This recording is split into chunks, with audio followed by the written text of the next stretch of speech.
Good morning po at ipagpapatuloy ko po ang aking pag-share ng aking devotion. Today or this morning ay medyo na-late ako sa aking devotion kasi napuyat ako kagabi dahil tumawag yung anak namin. So medyo napahaba ang aming video call. Kaya ako po ay magpapatuloy sa aking pag-share ng aking devotion. So nandun pa rin po ako sa tema ko, patungkol pa rin sa may relation pa rin doon sa pagsilang ng Panginoong Hesus. Pero tatalon po ako sa Lucas chapter 1.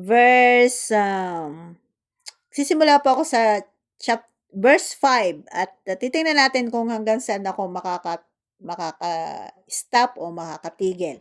Ang paghayag tungkol sa pagsilang ni Juan na taga pagbautismo. Pero bago nga pala tayo ako magbasa ay manalangin muna po tayo. Dakilang Diyos na makapangyarihan sa lahat, Yahweh Elohim, ang kataas-taasan Diyos na lumikha ng langit at lupa. Pinupuri po kita, Panginoon, sa umagang ito at pinasasalamatan sa bagong buhay, kalakasan na pinagkaloob mo sa akin, sa aming pamilya, sa aming mga anak, mga manugang at apo, maging sa aming mga kapatiran sa iglesia, at ganun din, Panginoon, especially sa mga viewers namin ni Daddy Mar.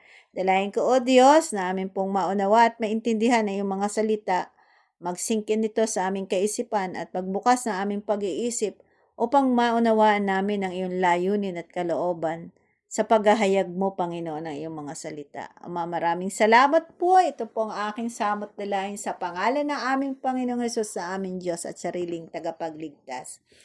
So, tutuloy po natin. Nung panahong si Herodes, ang hari ng Judea, may isang paring Hudyo, buhat sa grupo ni Abiyas na ang pangalay Zacarias.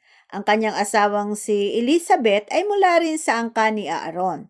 Kapwa sila kalugod-lugod sa paningin ng Diyos at namumuhay ng tapat sa mga utos at tuntunin ng Panginoon. Wala silang anak dahil baog si Elizabeth at kapwa sila matanda na rin nung mga panahong yon. So, ang ating pong karakter dito, siyempre nabanggit si Herodes kasi panahon pa ito ng Panginoong Hesus. Siya pa rin po ang ginawang hari ng mga Hudyo doon sa nung panahong yon. And then, yung Judea, yung lugar kung saan ay particular na binanggit din dito. And then, yung mga Hudyo. And then, yung si Abiyas na ang pangalay na buhat sa grupo ni Abiyas na ang pangalay Zacarias. So, ito po si Zacarias at maging si Elizabeth ay mula po ito sila sa angka ni Aaron o mga Libita. Sila po yung mga lalaki, ang mga itinatalaga para po maglingkod sa templo ng Diyos. At nung pong araw, ay ang pinamahala po ni Yahweh o ng Diyos na kataas-taasan Diyos para mamahala sa mga bagay na may pagsamba doon sa templo ay walang iba kundi ang mga Levita. And then, sinasabi rin po na kapwa po namumuhay ng tapat sa mga utos at tuntunin ng Panginoon itong mag-asawang ito. Kaya lang, baog po si Elizabeth at kapwa sila matanda na. Sabi po dito ni Lucas dito sa kanyang sulat. And then, pagpatak po ng 8, isang araw, nanunungkulan ang pangkat ni Zacarias at ginagampanan niya ang kanyang tungkulin sa harapan ng Diyos bilang isang pari. Nang sila'y magpalabunatan ayon sa kaugalian ng mga paring Hudyo, siya ang napiling magsunog ng insenso. So, dahil marami silang rotation, eventually siya po yung grupo niya ang napili para po siyang magsunog ng insenso. And then, pumasok siya sa templo ng Panginoon sa oras ng pagsusunog ng insenso.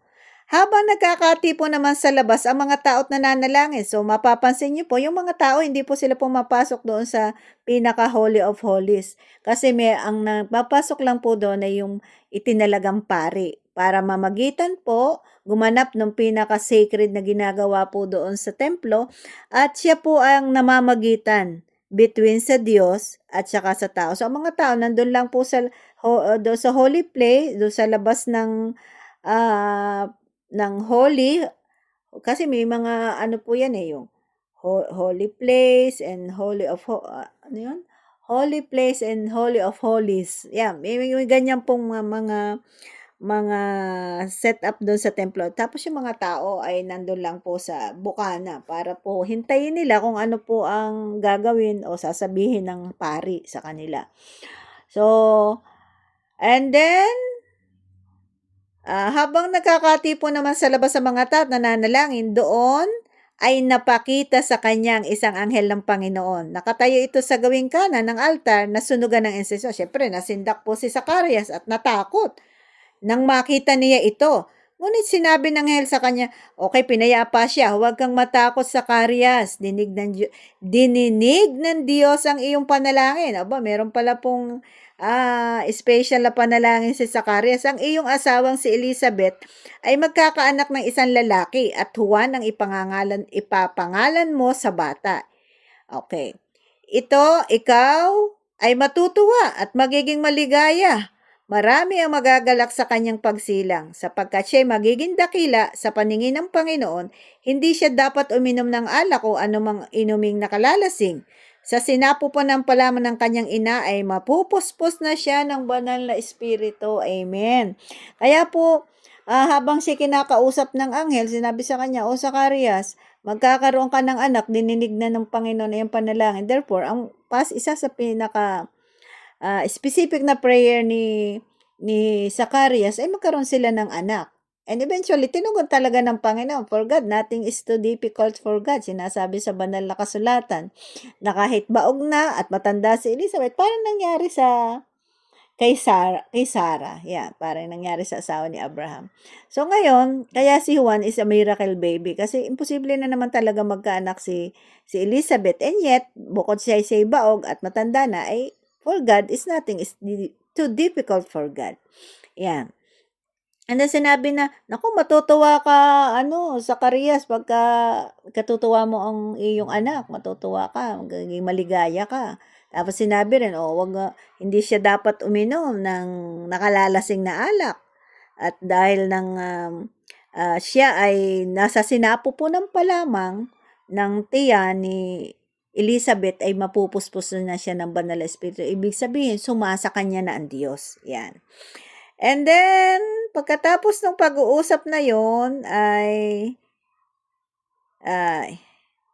sapagkat siya magiging dakila, yan, sa paningin ng Diyos, magiging dakila sa paningin ng Diyos si Juan, hindi siya, and then, sa pamamagitan niya ay maraming Israelita magbabalik loob sa kanilang Panginoon Diyos.